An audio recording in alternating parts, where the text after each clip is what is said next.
अगला सवाल, India and renewable energy. Sir बात तो कर ही रहे हैं आप इसकी, क्या नाम है, इलेक्ट्रिक मोबिलिटी की। अगर सोचो जो बिजली बन रही है वो बिजली भी किससे हो बिजली, सोलर एनर्जी से बनी हो, वो बिजली विंड मिल से बनी हो, तो और भी नहीं, सोने पे सुहागा। भाई आप ठीक है, मेट्रो से पॉल्यूशन तो कम हो गया सर जी, लेकिन एक बात बताओ, वो जो उसके लिए बिजली इस्तेमाल होती है मेट्रो को चलाने के लिए, वो भी तो किससे बनती है, वो भी हम थर्मल पावर प्लांट से बनाते हैं जिसमें कोयले का इस्तेमाल करते हैं। हाँ, इसमें कोई दोहराई वाली बात नहीं, अभी मैं कहूँगा हाँ उसी से बनती है भाई। लेकिन कितना अच्छा हो ना कि उसके लिए भी हम क्या कर दें, सोलर एनर्जी का इस्तेमाल करें, उसके लिए भी हम विंड मिल से बनी एनर्जी का इस्तेमाल करें, तो वो और भी सोने पे सुहागे वाली बात हो जाएगी। तो अभी क्या है देखो दोस्तों, भारत के ना टारगेट है, इंडिया जब से हमारे नए प्रधानमंत्री बने थे, प्रधानमंत्री श्री नरेंद्र मोदी जी, तो इन्होंने जबरदस्त मतलब काम किया है, रिन्यूएबल एनर्जी पे जबरदस्त काम किया इन्होंने, ठीक है। हमारे टारगेट जो हैं उनको भी बहुत ज़्यादा बढ़ाया। आपको पता है 2015 में हमने एक एम्बिशियस टारगेट रखा पेरिस क्लाइमेट डील से पहले कि हम 175 गीगावाट क्या करेंगे, रिन्यूएबल एनर्जी बनाएंगे। ये टारगेट रखा हमने 175 गीगावाट, कम नहीं होता है। इसमें कह रहे थे कि 100 गीगावाट तो अकेले किससे बनाएंगे, सोलर से, ऊर्जा से बनाएंगे, सोलर एनर्जी। अब कहोगे सर ये ऐसे फैक्ट्स आपको याद रखने होते हैं, ऐसे फैक्ट्स याद रखने होते हैं। अब इनको याद करने के लिए कुछ विषय देखो, जहां पर भी फैक्ट आते हैं ना तो दिमाग की जो प्रोसेसिंग जो पावर है वो थोड़ी सी कम हो जाती है। तो इसलिए याद रखना, इन चीज़ों के लिए आपको क्या करना है, इन चीज़ों के लिए हमेशा याद रखना, जब फैक्ट्स की बात आती है ना, ठीक है, तो ऐसी चीज़ों को आप याद करने की कोशिश कम करना है। जहां पर फैक्ट्स हो ना उनको आपको क्या करना है, नंबर ऑफ टाइम पढ़ना है। अब यही चीज़ जब बार बार आप पढ़ोगे ना तो अपने आप याद हो जाएगा। अब इसको याद करने मत बैठ जाना, ये भूल जाओगे आप, ठीक है। उसके बाद में ये तो हुआ 2015 के जस्ट पहले, जो पेरिस क्लाइमेट डील थी उससे पहले हमने अनाउंस किया था। 2019 में हमारे मोदी जी ने एक और बम फोड़ दिया, हमने कहा कि नहीं भाई अब 175 गीगावाट तक नहीं रुकेंगे, हम 450 गीगावाट रिन्यूएबल एनर्जी बनाएंगे, ठीक है। तो भारत ने बहुत एम्बिशियस टारगेट सेट किए हुए हैं कि इसमें दोस्तों इन टर्म्स ऑफ दी आपका रिन्यूएबल एनर्जी कहां तक हम उसको अचीव कर पाए हैं, समझ में आ रही बात। ज्यादातर तो इंडिया के अंदर जो पावर है वो हम किससे लेके आ रहे हैं दोस्तों, वो हम कन्वेंशनल सोर्सेज से लेके आ रहे हैं, जैसे कोयले से बना रहे हैं हम, ठीक है, इन चीजों से हम बना रहे हैं। लेकिन कितना बना पा रहे हैं हम दोस्तों इससे, तो उसके ऊपर आज मैं एक बात करूंगा। तो भारत ने एक नया कीर्तिमान स्थापित कर लिया है। हमने बात की थी ना 175 गीगावाट, इसमें अब हमारी इंस्टॉल्ड कैपेसिटी होगी 100 गीगावाट की, मतलब 100 गीगावाट का जो पावर है, ठीक है, भारत के अंदर में 100 गीगावाट रिन्यूएबल एनर्जी से ऊर्जा बन सके, ये हमने अचीव कर लिया, ये टारगेट हमने अचीव कर लिया है। और दुनिया के बहुत चंद देश जो होते हैं ना उनके अंदर हम पहुंच गए हैं। और ये कैसे हो पाया दोस्तों, सरकार ने इसके ऊपर काम किया है। सरकार देखो बहुत सारी स्कीम लेके आई थी, रूफटॉप सोलर प्रोजेक्ट, आपके घर के ऊपर सोलर वो लगा दिया ताकि आपके घर में बिजली का इस्तेमाल हो सके। प्रधानमंत्री वो जो कुसुम योजना है, पीएम कुसुम योजना, खेतों में किसानों के लिए, ठीक है, वो लेके आए। इंटरनेशनल सोलर अलायंस हमने स्टार्ट की फ्रांस के साथ मिलके, ठीक है, आज देखो कितने सारे देश उसमें शामिल है, ठीक है। उसके अलावा अगर मैं बात करूं, आपका रूफटॉप सोलर जो प्रोजेक्ट था उसको हमने ग्रिड से कनेक्ट किया, ठीक है, अभी तो इंडिविजुअल था, ग्रिड कनेक्शन नहीं था, फिर उसको ग्रिड से क्या किया दोस्तों, उसको कनेक्ट किया। तो ऐसे बहुत सारे मल्टीपल लेवल के ऊपर में सरकार ने काम किया और उसका बेनिफिट आज हमें देखने को मिल रहा है कि भारत ने 100 गीगावाट जो है रिन्यूएबल इंस्टॉल्ड कैपेसिटी हमने अचीव कर ली है। मतलब भारत के पास आज 100 गीगावाट की जो है इंस्टॉल्ड कैपेसिटी है, किसमें दोस्तों, रिन्यूएबल एनर्जी के अंदर। तो ये एक नया कीर्तिमान है और हमारे लिए बड़ी गर्व की बात है कि हमने इस कीर्तिमान को क्या किया है दोस्तों, स्थापित किया है। भारत ने इस कीर्तिमान को अचीव किया है, तो हमारे लिए बहुत गर्व की बात है, ठीक है। चलिए, India and renewable energy, Bharat और रिन्यूएबल एनर्जी में हम कहाँ हैं। जीएस पेपर 3 से रिलेटेड है आपका, जीएस पेपर ये भी 2 और 3 दोनों से आ जाएगा, ठीक है। जीएस पेपर 3 मान लो, जीएस पेपर 3 से रिलेटेड है, ठीक है। चलिए आगे बढ़े। चलिए, वैसे जीएस पेपर 3 और वैसे पेपर नंबर 4। चलो बात करते हैं दोस्तों, मुद्दा क्या है। तो अभी अभी खबर सामने निकल के आई है सरकार के हिसाब से, गवर्नमेंट की अगर माने तो भारत के अंदर में हमने 100 गीगावाट जो है रिन्यूएबल एनर्जी कैपेसिटी बना ली है इंडिया के अंदर में।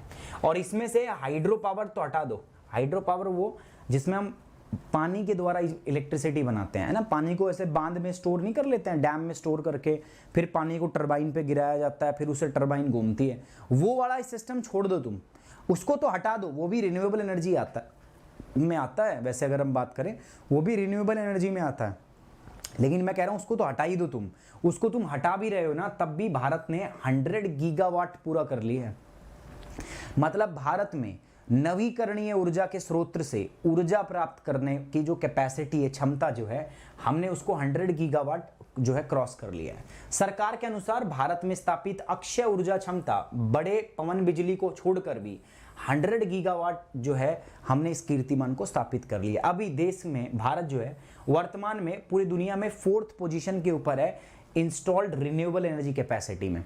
याद रखना, पूरी दुनिया के अंदर में अगर कहीं पर भी नवीकरणीय ऊर्जा, अक्षय ऊर्जा की बात आती है तो भारत 4थे नंबर पे आता है, ठीक है। और उसके अलावा अगर मैं सोलर एनर्जी की बात करता हूं तो भारत 5वें नंबर पे आता है। इसके अलावा अगर मैं विंड की बात करता हूं, विंड एनर्जी में भारत 4थे नंबर पे आता है। तो ये इंडिया की पोजीशन है in terms of installed capacity. भाई अगर आप ऑल ओवर रिन्यूएबल एनर्जी में बात करते हो तो भारत का स्थान है 5वां। अगर आप सिर्फ सोलर एनर्जी की बात करते हो तो भारत का स्थान है दोस्तों कौन सा, 5। ऑल ओवर में बात करते हो भारत का स्थान है 4था, सोलर में भारत का स्थान है 5वां, ठीक है। उसके बाद विंड में भारत का स्थान है कौन सा दोस्तों, अगेन 4th, ठीक है। प्रेजेंट स्टेटस क्या है अगर मैं बात करूं तो 100 गीगावाट हैज बीन इंस्टॉल्ड। मैंने अभी बताया, सरकार ने आपको बताया कि 100 गीगावाट तो हमने अचीव कर लिया है। 50 गीगावाट अभी अंडर इंस्टॉलेशन है, मतलब हम खाली नहीं बैठे हैं, 50 अभी इंस्टॉल हो रहा है। 100 तो तैयार हो गया है, बिल्कुल इंस्टॉल्ड हो गया है। हम उससे पावर कितनी जनरेट हो रही है अभी वो हम नहीं कह रहे, लेकिन हाँ इंस्टॉल्ड कैपेसिटी 100 गीगावाट की हो चुकी है। उसके अलावा 50 गीगावाट अभी अंडर इंस्टॉलेशन है। 50 गीगावाट जो है रिन्यूएबल एनर्जी हम इंस्टॉल कर रहे हैं अभी। उसके अलावा 27 गीगावाट जो है वो टेंडर के अंदर, मतलब उसका टेंडर दिया जा रहा है, तो मतलब तगड़े लेवल पर काम हो रहा है। और अगर मैं इस 100 गीगावाट में अगर मैं बड़े हाइड्रो पावर प्रोजेक्ट भी ऐड कर दूं तो फिर हमारे कितने हो जाएंगे, 146 गीगावाट पूरे हो रहे हैं। 100 गीगावाट तो हाइड्रो को हटा दो, और अगर हाइड्रो का भी 46 गीगावाट में ऐड कर दूं तो कुल मिला के भारत ने रिन्यूएबल एनर्जी के अंदर में 146 गीगावाट अचीव कर लिया। और ये ऐसे ही नहीं हुआ दोस्तों, भारत जो है लगातार इस दिशा में काम कर रहा है, ठीक है। जब से हमारी नई सरकार बनी थी, प्रधानमंत्री नरेंद्र मोदी जो हैं लगातार इस दिशा में काम कर रहे हैं, ठीक है। एक के बाद एक हम काम कर रहे हैं, ठीक है। हमारी सेंट्रल गवर्नमेंट, हमारे स्टेट गवर्नमेंट जो है, ठीक है, वो लगातार इस पे क्या कर रही है दोस्तों, काम कर रही है। So they are working over it, ठीक है। ये इसके ऊपर क्या कर रहे हैं दोस्तों, लगातार काम कर रहे हैं। और इसी वजह से हम इसको कर पाए हैं, इसी वजह से हम इसको अचीव कर पाए हैं, ठीक है। इसी वजह से हम इसको क्या कर पाए हैं दोस्तों, अचीव कर पाए हैं। तो ये बात आपको क्या करनी है दोस्तों, ध्यान रखनी है, ठीक है। Are you getting my point or not. तो ये चीजें आपको एग्जाम में इंपॉर्टेंट होती हैं, आपको लिखना पड़ता है, तो आपको आवश्यकता होती है इनकी, ठीक है। बार बार मैं देख रहा हूँ, ये देखो पेन की बात ऐसी होती है ना, देखो क्या होता है ना कि ये सब चीज़ें तो ज़िंदगी में चलती रहती है, बट मुद्दा क्या होता है कि एक जगह ऐसा आता है, जैसे पेन है तो रेस्ट करूँगा मैं, लेकिन एक जगह ऐसा होता है सैचुरेशन पॉइंट आ जाता है, जहाँ मुझे अपने पेन से ज़्यादा मुझे बाकी चीज़ें दिखने लग जाती हैं फिर, ठीक है। कि जो बच्चे यार हैं जो करंट अफेयर देखते थे वो क्या होगा, क्योंकि मुझे पता है जनरली ऐसे एकदम से स्विच करने में ना प्रॉब्लम होती है, वो कहाँ से पढ़ेंगे यार, कैसे देखेंगे, तो ऐसी चीज़ें बहुत सारी दिमाग में चलती है। फिर क्या होता है, जैसे हिम्मत होती है आदमी को, हिम्मत मिल जाती है कि यार उठ खड़ा हो, काम तो करना पड़ेगा। तो वो वाली बात है, आपके लाइफ में बहुत सारे ऐसे फेज आएंगे, ठीक है, जब जो कंटिन्यूटी है वो ब्रेक हो जाएगी, आपको लगेगा यार थक गए हैं ऐसा वैसा, तो आप भी ऐसे ही मोटिवेट होते हो अपने आप को, तो हम भी ऐसे ही होते हैं। लेकिन यहाँ मुझे ऐसा लगता है कि मेरे अकेले के ऊपर लगभग 10,000 लोग इस वीडियो को देखते हैं, तो उस 10,000 लोगों का जो प्रिपरेशन है वो डिपेंडेंट है। इसलिए यार मुझे उठना ही पड़ता है, ठीक है, मुझे करना पड़ता है, उसमें उठना पड़ता है। तो ये बात आपको समझ में आ गई। तो अगर हम बात करें तो 100 गीगावाट इंस्टॉल्ड कैपेसिटी है, 50 गीगावाट इंस्टॉल हो रहा है, 27 गीगावाट टेंडर के अंदर में है, ठीक है। उसके अलावा 146 गीगावाट जो है, अगर हम जो आपके हाइड्रो पावर है उसको भी इंक्लूड कर लें तो कितना हो गया, 146 गीगावाट, ठीक है। और ये कैसे हो पाया दोस्तों, ऑब्वियस बात है, सरकार दिन रात इनके ऊपर में क्या कर रही है दोस्तों, काम कर रही है, तभी हो पाया है। नहीं, गलत तो नहीं कह रहा हूं मैं, सरकार लगातार इसके ऊपर क्या कर रही है दोस्तों, काम कर रही है, तभी ये पॉसिबल हो पाया है।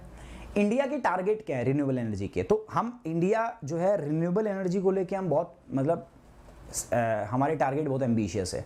2015 के अंदर में जब पेरिस क्लाइमेट डील होने वाली थी ना, समिट होने वाली थी, उससे पहले, ठीक पहले भारत ने अपने रिन्यूएबल एनर्जी के, अक्षय ऊर्जा के टारगेट बदले। भारत ने कहा कि अब इंडिया जो है 175 गीगावाट रिन्यूएबल एनर्जी बनाएगा बाय 2022 तक ना। आप देखना भारत के अंदर में हम 175 गीगावाट जो है रिन्यूएबल एनर्जी बनाएंगे, नवीकरणीय ऊर्जा बनाएंगे, ठीक है। रेस्ट वॉज इसमें से 100 गीगावाट हम सिर्फ किससे करेंगे, सोलर पावर उससे बनाएंगे, सोलर एनर्जी जो है उससे हम 100 गीगावाट बनाएंगे। रेस्ट जो है it was targeted from the wind, ठीक है, 60 गीगावाट विंड से सोचा हमने, बायो पावर से सोचा हमने 10 गीगावाट, ठीक है, स्मॉल हाइड्रो पावर प्रोजेक्ट से हमने सोचा 5 गीगावाट। तो कुल मिला के ऐसे हमने ब्रेकअप किया। तो 2015 के अंदर में हमने कहा कि 175 गीगावाट बनाएंगे भाई, ठीक है। ये 2015 के टारगेट थे हमारे। पेट भरा नहीं हमारे जो प्रधानमंत्री हैं वो रिन्यूएबल एनर्जी को लेके बहुत एम्बिशियस हैं, तो इन्होंने फिर और भी कुछ किया। क्या किया मैं बता देता हूँ। उसके बाद जो हमारा पेरिस से पहले हम ये काम करके गए 175 गीगावाट का। जब पेरिस के अंदर हम गए तो जब वो क्लाइमेट डील हो रही थी, तो पेरिस क्लाइमेट डील के अंदर हर देश को अपना नेशनल डिटरमाइंड कंट्रीब्यूशन देना पड़ता है कि क्लाइमेट चेंज को रोकने के लिए अपनी श्रद्धा क्या है, ठीक है, श्रद्धा भक्ति भाव से आप कितना दान देना चाहते हो, क्या करना चाहते हो। तो भारत ने कहा कि हम एक काम करेंगे, हम 40% जो हमारी टोटल ऊर्जा है ना, जो भारत को चाहिए होती है, बिजली जो भारत को चाहिए होती है, हम ऐसा करने वाले हैं कि 2030 तक हमारा टारगेट है कि हमारी जो कुल ऊर्जा की खपत है उसमें से 40% कहाँ से मिले, हमें डायरेक्टली रिन्यूएबल एनर्जी से मिले। तो इसके लिए सरकार जो है प्रतिबद्ध है और काम कर रही है, ठीक है। सरकार अपनी प्रतिबद्धता को दिखा रही है। जिस प्रकार से अगर आप देखोगे, जिस लेवल पर, जिस वॉर फुटिंग के ऊपर काम हो रहा है रिन्यूएबल एनर्जी पे, ठीक है, तो आपको दिख भी रहा है, ठीक है। इसीलिए तो हमने 100 गीगावाट का टारगेट जो अचीव कर लिया। 50 गीगावाट इंस्टॉलेशन में है, ठीक है। 27 गीगावाट के टेंडर अभी चल रहा है। तो कुल मिला के 175 गीगावाट के आसपास तो हम पहुंच जाएंगे बहुत जल्दी।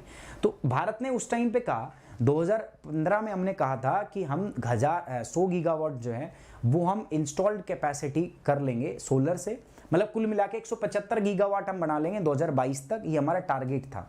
उसके अलावा हमने कहा कि हम 40% जो है अपनी जो टोटल ऊर्जा की नीड है वो हम रिन्यूएबल एनर्जी से पूरा करेंगे। 2030 तक हम इसको अपने देश को इसमें सक्षम बना लेंगे। आपको मेरी बात समझ में आ रही है? इंडिया के टारगेट्स हैं, ठीक है। उसके बाद बोला गया कि 2019 तक, ठीक है, ये तो 2015 तक था। 2019 में हमारे जो प्रधानमंत्री नरेंद्र मोदी हैं उनका पेट भरा नहीं, कह रहा नहीं यार अभी कुछ कमी लग रही है मुझे, ठीक है। तो उन्होंने कहा कि नहीं 175 गीगावाट छोड़ो, बात पुरानी हुई, अब 175 गीगावाट नहीं, हम 450 गीगावाट करेंगे। और कब तक करेंगे हम? 2030 तक। तो ये भारत का कंट्रीब्यूशन है, ठीक है। हम कितना करेंगे? 450 गीगावाट प्रोड्यूस करेंगे। कहाँ तक? 2030 तक। So India will install the 450 gigawatt by 2030। 2030 तक हम 450 गीगावाट पावर प्रोड्यूस करेंगे। किसकी मदद से? रिन्यूएबल एनर्जी की मदद से। ये हमारा टारगेट था। ये टारगेट हमने कहाँ पे रखा?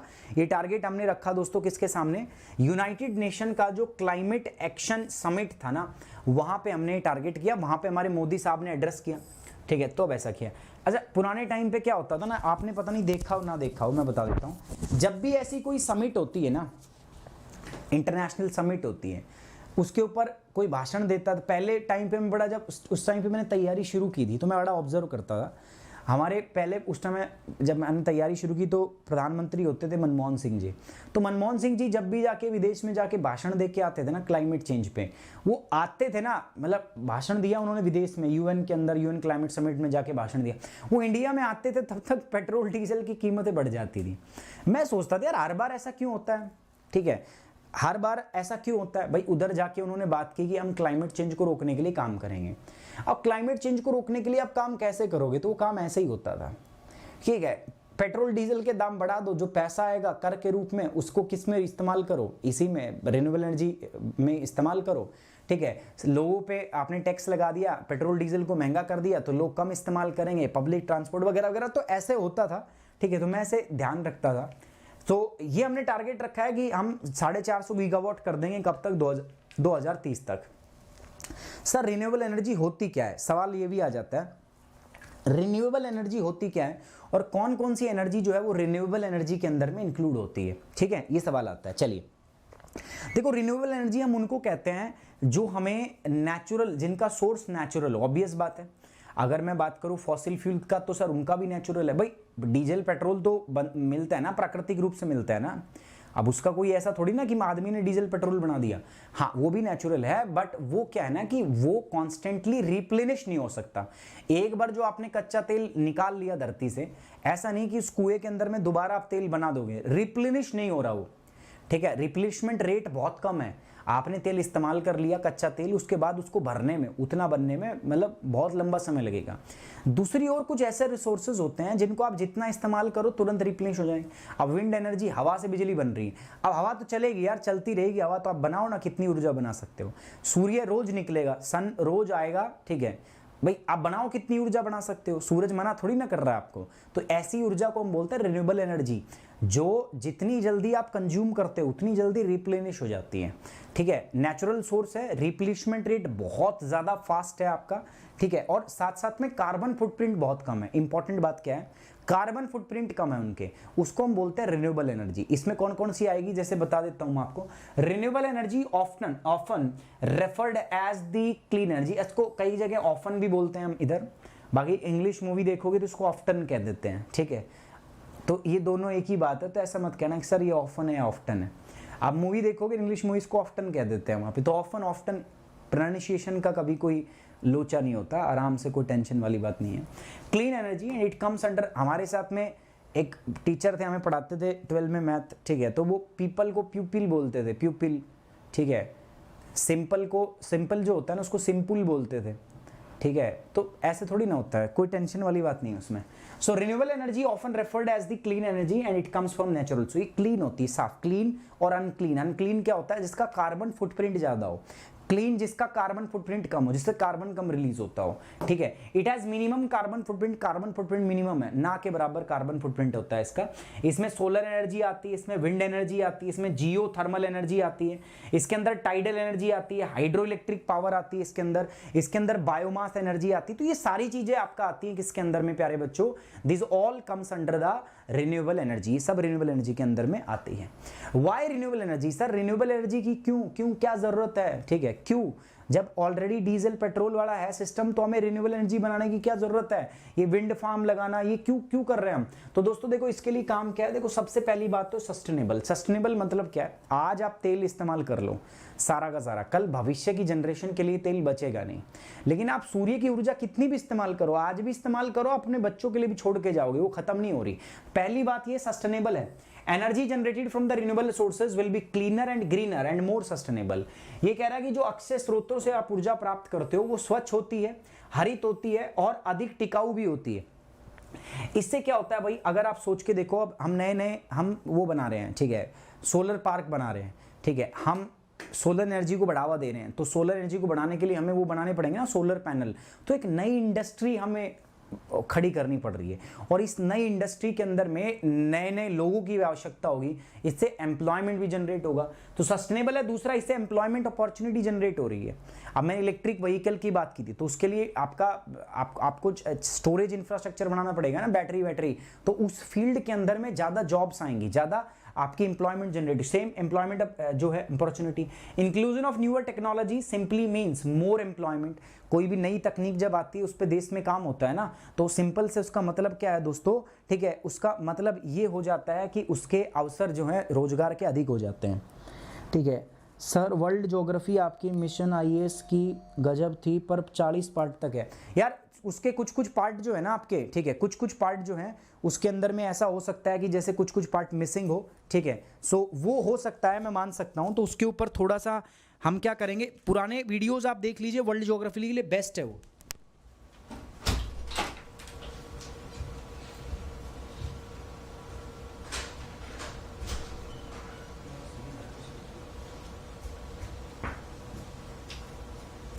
सो उसके लिए वो सोर्स जो है हमारे वो बेस्ट हैं, ठीक है। अगर हम बात करें तो आप वहाँ से उसकी कुछ वीडियोस ऐसा हो सकता है कि आपको प्राइवेट मिले, बट मैंने बताया था उसके लिए मैं जिम्मेदार नहीं हूँ उन प्राइवेट वीडियोस के लिए। आप जो बच्चे हैं ना, वो जो अपने ज्योग्राफी 101 चैनल पे मिल जाएंगे आपको, ठीक है। ज्योग्राफी 101 जो चैनल है ना हमारा, उसके ऊपर आपको वर्ल्ड ज्योग्राफी की सारी वीडियो मिल जाएंगी, ठीक है, सारी वीडियो मिल जाएंगी, उस पर टेंशन मतलब। यूरोप छूटा हुआ है, यूरोप में करवा दूंगा आपको, है ना, यूरोप छूटा हुआ है तो यूरोप आपका हो जाएगा, यूरोप की टेंशन मत लेना, ठीक है। चलो, तो मैंने क्या बोला, रिन्यूएबल एनर्जी क्यों जरूरी है। पहला, इससे क्या होगा दोस्तों, सस्टेनेबल है ज्यादा। दूसरा, इससे एम्प्लॉयमेंट अपॉर्चुनिटी ज्यादा बढ़ जाएगी, रोजगार के अवसर बढ़ जाएंगे। Market assurance, from the economy point of view renewable sources provides market and revenue assurance which will no other resource can provide, ठीक है, ये भी है। Power supply, it provide 24/7 power supply to the 100% of the household. Sustainable form of transports are some of the goals that can only be achieved through this, है ना। इसके माध्यम से मान लो आप देखो, दूर दराज के इलाके हैं, जैसे मैं शायद मैंने एक बार, याद हो तो जो बच्चे मेरे साथ इंस्टाग्राम पे कनेक्टेड हैं, मैं अभी सर्दियों में घूमने गया था, ठीक है, हिमाचल के अंदर। मैंने वहाँ पे बताया था यार, जो फार फ्लंग एरिया होते हैं, हिली एरिया होते हैं, वहाँ पहुँचना बहुत मुश्किल हो जाता है, ठीक है, वहाँ पहुँच नहीं पाते हैं। तो ऐसे में वहाँ पे पावर सप्लाई देना भी मुश्किल हो जाता है। आप सोचो, ये इतने बड़े बड़े हाई ऑल्टीट्यूड पास है, ठीक है, लोग तो हर जगह रहते हैं ना, अब वहाँ पे बिजली कैसे पहुँचाओगे आप, मुश्किल होता है बिजली पहुँचाना। तो ऐसे में अगर हम रूफटॉप सोलर प्रोजेक्ट जो अगर ये लगाते हैं तो वहाँ पर फायदा होता है ना। तो वो मैंने बताया था, ठीक है। तो ऐसे ऐसे बहुत सारे ऑफबीट ज्ञान के लिए भी आप मेरे साथ जुड़ जाओ, ठीक है। फेसबुक पे भी अपना पेज है, वहाँ पे भी कनेक्ट हो जाओ। इंस्टाग्राम पे आप जुड़ सकते हो मेरे साथ, ठीक है। टेलीग्राम पे भी अपना चैनल है, जहां पर ये पीडीएफ और मेरी क्लास की सारी इन्फॉर्मेशन आपको मिलती रहती है, ठीक है। वहां पे भी मेरे साथ कनेक्ट हो जाओ। तो मल्टीपल प्लेटफॉर्म है, ट्विटर भी है, ट्विटर पे भी आप मेरे साथ कनेक्ट हो सकते हो। अच्छा, सरकार ने क्या इनिशिएटिव लिए हैं इसके लिए, ठीक है। सरकार ने बहुत सारे कदम उठाए हैं। पहला कदम है प्रोडक्शन लिंक्ड इंसेंटिव स्कीम। आत्मनिर्भर भारत प्रोग्राम जो है ना, जब से कोरोना आया था ना, कोरोना की फर्स्ट वेव आई थी, तो उसके बाद क्या हुआ, सारे देश जो है ना अपनी इकोनॉमी को रोक के बंद करके बैठ गए, क्योंकि हो नहीं सकता था उस टाइम पे ओपन करना, क्योंकि कोरोना फैल रहा था। तो हमने भी एक प्रोग्राम चलाया, आत्मनिर्भर भारत प्रोग्राम। तो उसके तहत में हमने ये स्कीम बहुत दी है, प्रोडक्शन लिंक्ड इंसेंटिव स्कीम, कि हम क्या करना है, उत्पादन को बढ़ावा देने के लिए ना, कि देश के अंदर में रिन्यूएबल एनर्जी संबंधी इक्विपमेंट का उत्पादन ज्यादा हो, बढ़ावा हो, ठीक है। उसको बढ़ावा देने के लिए हमने प्रोडक्शन के ऊपर इंसेंटिव देना स्टार्ट कर दिया, कि जो भी प्रोड्यूस करेगा तो उसको ऊपर सरकार इतने % की जो टैक्स है या ड्यूटी उसमें छूट देगी। तो आप जितना प्रोड्यूस करोगे सरकार आपको उतना ही छूट देगी, इंसेंटिव देगी, सरकार की तरफ से आपको लाभ मिलेगा। प्रधानमंत्री, ये पीएम कुसुम है, ठीक है, पीएम कुसुम योजना, ये भी आपको पता होगा, है ना भाई। क्या होता है कि किसान जो अपने खेत के अंदर में, ठीक है, पावर प्रोजेक्ट लगवा सकता है, पावर प्रोजेक्ट मतलब सोलर प्रोजेक्ट लगवा सकता है। इससे उसके खेत में जो उसका पंप है ना, मतलब जिससे वो पानी देता है, सिंचाई के लिए इस्तेमाल करता है, वो पंप भी चलेगा। और जो ज़्यादा इलेक्ट्रिसिटी बन रही है उससे, भाई पंप तो चलेगा ही चलेगा, लेकिन जिस समय पंप नहीं चला रहा हो, जिससे समय ज़्यादा इलेक्ट्रिसिटी बन रही है, उस इलेक्ट्रिसिटी को वो क्या दे देगा, ग्रिड पे बेच देगा, उसको उससे एक्स्ट्रा रेवेन्यू भी मिलेगा, एक्स्ट्रा पैसा भी मिलेगा। पीएम कुसुम, ठीक है। उसके अलावा अगर हम बात करें अक्षय ऊर्जा पोर्टल और India renewable idea exchange portal, ये सरकार के इनिशिएटिव्स हैं जो सरकार ने काम किए। नेशनल सोलर मिशन, ये भी आपको पता है सरकार इस पे काम किया है। इंटरनेशनल सोलर अलायंस, उसके अलावा national offshore wind energy policy, small hydro power project, solar power और अल्ट्रा मेगा पावर। दुनिया का जो सबसे बड़ा सोलर पावर है, ठीक है, 2200 मेगावाट के आसपास का, हमने कहाँ बना रखा है, इंडिया में बनाया हमने, ठीक है, राजस्थान के अंदर बनाया है, ठीक है। तो ऑब्वियस बात है ना, इन सब चीज़ों से क्या हो रहा है दोस्तों, भारत के अंदर में जो रिन्यूएबल एनर्जी है उसका उत्पादन जो है वो बढ़ रहा है, बड़े स्केल के ऊपर में वो प्रोडक्शन जो है वो बढ़ रहा है। समझ में आ रही है दोस्तों आपको मेरी बात, समझ में आ रही है बच्चों? एक बार वीडियो को लाइक कर दीजिए, मेरा रिक्वेस्ट है आपसे, वीडियो लाइक कर दीजिए और एक बार शेयर कर दीजिए सारे बच्चे। मेरी स्पेशल मेरे टेलीग्राम चैनल से जुड़ जाओ, सारी चीज अपने आप मिल जाएगी आपको, आपस में पूछ लो, आपको पता चल जाएगा। अच्छा, एक बात सुनो मेरी बात, अगर आपको समझ में आ रहा है गाइज तो एक बार लिख दो कमेंट बॉक्स में ओके की रिपोर्ट, आगे बढ़ते हैं, ठीक है। और एक बार जिन जिन बच्चों ने लाइक नहीं किया है उनसे रिक्वेस्ट है कि लाइक कर दे, जो नए बच्चे हैं उनसे रिक्वेस्ट है चैनल को यार सब्सक्राइब कर लो। This is the one stop solution for all your UPSC need. और साथ ही साथ में तहे दिल से मैं आपका धन्यवाद करता हूं जिन बच्चों ने वीडियो को लाइक कर दिया, थैंक यू वेरी मच। और मैं आपको इंश्योर करता हूं कि आपके लिए इसी प्रकार से काम करता रहूंगा, बेस्ट क्वालिटी कंटेंट में लेके आता रहूंगा। रिलेटेड सर्च में मैंने बताया आपको, चलो ठीक है ये तो हमने पढ़ लिया, अब इसके आसपास की चीजें क्या है जहां से यूपीएससी सवाल पूछ सकती है। What are the different challenges with the renewable energy बनाना, मतलब इतना आसान भी नहीं है ना, आपने कह दिया रिन्यूएबल एनर्जी तो ऐसे ही थोड़ी बन जाएगा, उसमें भी बहुत सारे चैलेंजेस हैं। वो चैलेंजेस क्या हैं? पहले जब हमने रिन्यूएबल एनर्जी स्टार्ट किया था ना, जब सोलर पावर से हम ऊर्जा बनाते थे, विद्युत बिजली बनाते थे हम इससे सूर्य की ऊर्जा का इस्तेमाल करके, तो एक यूनिट का कॉस्ट बहुत ज्यादा आ जाता था, खर्चा बहुत आता था। लोग उसको खरीदेंगे क्यों, इतनी महंगी बिजली क्यों खरीदें? वो कहेंगे ठीक है इससे सोलर पावर से इतनी महंगी बिजली मिल रही है, हम तो सस्ती करेंगे। लेकिन हमने धीरे धीरे काम किया, आज देखोगे तो राजस्थान के अंदर में जो हमने 2200, मेरे को याद नहीं है, 2200 मेगावाट का जो हमने पावर प्लांट बनाया है, गीगावाट मेगावाट का, ठीक है, उसके द्वारा दोस्तों बहुत आसान हो गया बिजली। वहां पर जो 1 यूनिट का कॉस्ट 2.5 रुपए आ गया है, ठीक है, 2.5 यूनिट 1 यूनिट का कॉस्ट आया है, ठीक है, कि इंडियाज की फोकस। अच्छा, अभी तो हम बात कर रहे हैं सोलर एनर्जी के ऊपर, ये अभी भारत कुछ नए चीजों में बात कर रहा है, मिथेनॉल बेस्ड टेक्नोलॉजी के ऊपर बात कर रहा है, भारत हाइड्रोजन बेस्ड टेक्नोलॉजी के ऊपर बात कर रहा है, ठीक है, हम उस पर बात कर रहे हैं। तो इंडिया का नेक्स्ट 5 साल के अंदर में इस पर क्या प्लान है? हम अपने आप को सोलर तक सीमित थोड़ी नहीं रखना चाहते हैं, हम चाहते हैं हाइड्रोजन पावर हो, ठीक है, हम चाहते हैं हाइड्रोजन पावर, रिन्यूएबल एनर्जी, ठीक है, आपने बिजली से आप गाड़ी चलाओगे कोई बात नहीं, लेकिन उसका फिर भी कार्बन फुटप्रिंट है थोड़ा बहुत, क्योंकि वो जो बिजली आएगी वो कहाँ से आएगी? अब सारी, ऐसा नहीं हो सकता कि सारी बसों को चार्ज करने के लिए बिजली सोलर पावर से आती हो, ठीक है, वो भी एक दिक्कत है हमारे पास, जो है कंस्ट्रेंट है। लेकिन अगर मैं बात करूँ हाइड्रोजन का इस्तेमाल अगर हम करते हैं, तो हाइड्रोजन फ्यूल के अंदर कार्बन फुटप्रिंट ना के बराबर है, उसके अंदर जो बाय प्रोडक्ट रिलीज होता है वो H2O रिलीज होता है, जैसे वाटर, पानी बनता है उससे, तो वो भी बात है। इंडिया के 5 सोलर पावर प्रोजेक्ट्स कौन से? टॉप के जो 5 सोलर पावर प्रोजेक्ट्स हैं भारत के अंदर में, टॉप 5 सोलर पावर प्रोजेक्ट्स कौन से हैं वो आपको बताने। जैसे सबसे बड़ा है राजस्थान में, ऐसे टॉप के 5 जो है ना, उनको आपको ऑर्डर के अंदर में बताना है, उसको ऑर्डर के अंदर में आपको लिखना है। समझ में आ रही बात दोस्तों? ठीक है, समझ में आ रही बात आपको? Guys, are you getting my point or not? समझ में आ रही है तो एक बार फटाफट से ओके की रिपोर्ट कर दो, ठीक है। ये तो था हमारा किसके बारे में दोस्तों, ये था हमारा रिलेटेड सर्च। आगे बढ़ते हैं दोस्तों, प्रीलिम्स में सवाल देखो, पीएम कुसुम से सवाल पूछा जा सकता है, क्या है? साथ साथ में आपसे ये जो इंटरनेशनल सोलर अलायंस है ISA, ये क्या है, इसका हेड ऑफिस कहाँ है, कितने लोग हैं, वगैरह वगैरह, ये मैं करवा चुका हूं आपको ऑलरेडी। उसके अलावा करंट में भारत में इंस्टॉल्ड कैपेसिटी कितनी है, पूछी जा सकती है कि कितनी ऊर्जा हम रिन्यूएबल एनर्जी से बना रहे हैं, कितनी ट्रेडिशनल जो कन्वेंशनल सोर्स हैं हम उनसे बना रहे हैं। तो ये सारी बातें जो है ना प्यारे बच्चों, ये हमसे पूछी जा सकती है, ठीक है। Are you getting my point? ठीक है, ये सारी चीजें जो है हमसे पूछी जा रही है।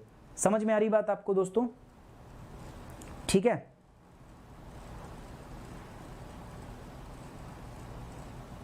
एक बार देखो, जिन बच्चों ने इंस्टा पे मैसेज किया है, ठीक है, सब्सक्रिप्शन रिगार्डिंग, या जो बच्चे सब्सक्रिप्शन लेना चाहते हैं, एक बार प्लीज दोबारा कर देना। इट्स माय रिक्वेस्ट आपसे, ठीक है, कि एक बार क्या करना, आप दोबारा से कर देना।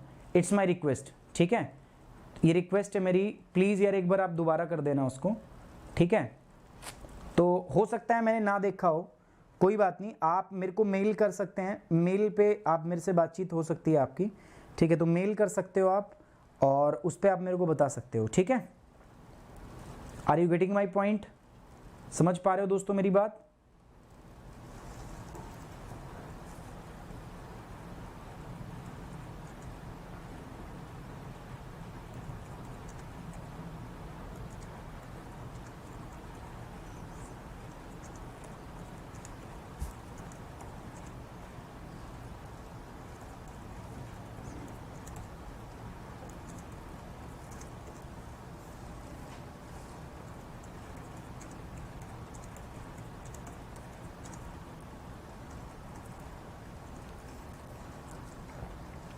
चलिए, ठीक है।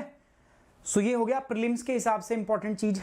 वर्ल्ड का सबसे लार्जेस्ट सोलर पावर पार्क कहाँ पे है, ये शास्त्री जी हमारे उनके लिए। अब इंपॉर्टेंट सवाल पे आते हैं, ठीक है। मेंस देखो, मेंस के 4 क्वेश्चन डालने हैं, 1 नंबर है चारों के चारों, ठीक है। मेन स्पेसिफिक पे बात करते हैं। मेन स्पेसिफिक पे क्या है, देखो चलिए बात कर लेते हैं। देखो, हम बार बार हमने टारगेट तो सेट कर दिया, एम्बिशियस टारगेट हमने सेट कर दिए। 2015 में हमने टारगेट सेट किया 175 गीगावाट का, फिर उसके बाद में 2019 में हमने टारगेट सेट कर दिया कितना, हमने कह दिया कि नहीं अब मजा नहीं आ रहा, हम 450 गीगावाट बनाएंगे। सो हम टारगेट तो सेट कर रहे हैं, बट क्या उस टारगेट के हिसाब से हम काम कर पा रहे हैं? भारत के अंदर में बहुत सारे ऐसे रिसर्च सर्वे या जो आपकी इंडस्ट्री है उसकी फाइंडिंग सामने आती है, वो ये कहती है कि नहीं हम कर तो दिया, हमने बोल तो दिया, हमने इतने टारगेट तो रख दिए, शायद हम अचीव नहीं कर पाएंगे। तो आपको क्यों लगता है ऐसा, क्या कारण है जिनकी वजह से हमें लग रहा है कि ये जो टारगेट है हम इसमें ओवर एम्बिशियस हो गए हैं और ये टारगेट शायद हम अचीव ना कर पाए? तो कहां पर लैग आ रहा है, सरकार कहां पे कमी रख रही है, करनी और कथनी में कहां फर्क आ रहा है, तो वो हमें पता ना। India has one of the most ambitious target of installing renewable power and over the year has made substantial progress in the sector, but industry expert point out that the country is set to miss the target. Explain, ठीक है। तो हमने target तो रख दिए बहुत बड़े बड़े बड़े बड़े, ये बिला बिला बिला बिला, ठीक है, फेंक दिया बहुत लंबी लंबी, लेकिन इंडस्ट्री के एक्सपर्ट जो है उनका मानना है, ये तो एक्सपर्ट ही पागल हो सकते हैं, हो सकता है एक्सपर्ट भी पागल हो सकते हैं, एक्सपर्ट का मानना है कि शायद हम इन टारगेट को मिस कर देंगे, शायद हम इन टारगेट को अचीव नहीं कर पाएंगे। आपको क्या लगता है?